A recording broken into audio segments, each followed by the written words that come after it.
আসসালামু আলাইকুম গাইজ, স্বাগত জানাচ্ছি আমাদের নতুন আরেকটি ভিডিওতে। তো যেভাবে আমরা প্রত্যেক দিন আপনাদেরকে আপডেট দিয়ে আমাদের ঘেরার, আজকেও সেই আপডেট নিয়ে চলে আসছি।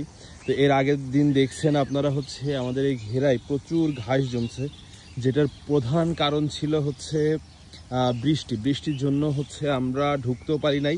আর ঢুকলেও এই অবস্থা হয়েছে, পা গেঁথে যাচ্ছিল মাটির মধ্যে। তো সেই জন্য আমরা কিন্তু এই ঘাসগুলো পরিষ্কার করতে পারি নাই। তো আজকে আমরা খুব ভোর উঠে, মানে এখন সূর্য উঠছে মাত্র, এরকম অবস্থায় উঠে এই যে ভাই এখান থেকে গোড়ার থেকে প্রত্যেকটা জায়গা থেকে ঘাস পুরো চেঁচে দিচ্ছে বলতে গেলে কাঁচি দিয়ে। তো এইটা চাছার পরে অনেকটা ক্লিয়ার হয়ে যাচ্ছে, কিন্তু আপনাদের কাছে এখনও ক্লিয়ার মনে হচ্ছে না, কারণ এইখানে যে গাছগুলো কেটে রাখা হচ্ছে ওইটা এখানেই পড়ে আছে।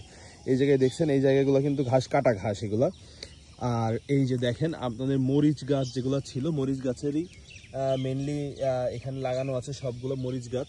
তো মরিচ গাছ কিছু মরেও গেছে, কিছু বেঁচে আছে, বেশিরভাগই বেঁচে আছে, আর কিছু গাছ মরে গেছে। তো এই মরিচ গাছগুলো প্রথমত আমরা টার্গেট নিছি যে ঘাসগুলো হয়েছে অতিরিক্ত বৃষ্টির কারণে, তো ওইগুলো প্রথমে কেটে ফেলবো।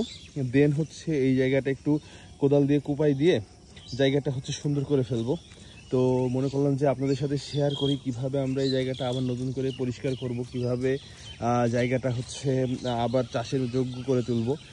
তো আশা করা যায় এখন যদি দু একটা দিন বৃষ্টি না হয় তাহলে এই জায়গা খুব শীঘ্রই পরিষ্কার হয়ে যাবে। আমরা চেষ্টা করছি যে এই যে মরিচ গাছগুলো আছে, দেখেন আপনারা এর আগেও দেখছেন মরিচ গাছগুলো যখন আমরা লাগাই, এখন দেখেন এই গাছগুলো কিন্তু আস্তে আস্তে একটু পাতা গজাচ্ছে, ডাল হচ্ছে। তো এই গাছগুলো আমরা কিছু কিছু গাছ, যেমন এই গাছটা একটু সেরকমই আছে, কিন্তু এই গাছটা একেবারেই ছোট হয়ে আছে। এই গাছটা হয়তো বা বাঁচতেও পারে, নাও পারে, এরকমও কিছু গাছ আছে, আবার কিছু পচে গেছে। তো এই জায়গাটা কিন্তু পুরোটাই কিন্তু আপনারা যদি মনে থাকে আপনাদের, আমরা মরিচ গাছ লাগাইছিলাম। তো এখন এই গাছগুলা বাঁচায় দেন আমরা এই জায়গাটা পরিষ্কার করবো। যে ভাই এখানে কিন্তু পরিষ্কার করছে অলরেডি, দেখেন এইভাবে আমরা পরিষ্কার করছি।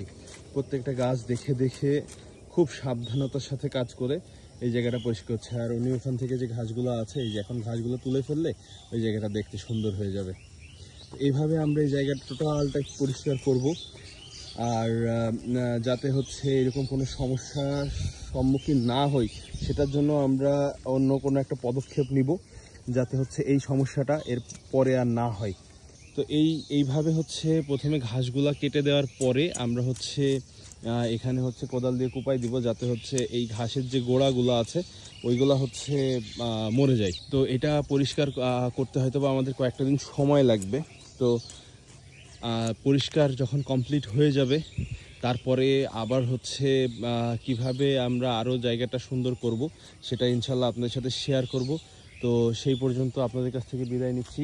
আল্লাহ হাফেজ, বাই বাই।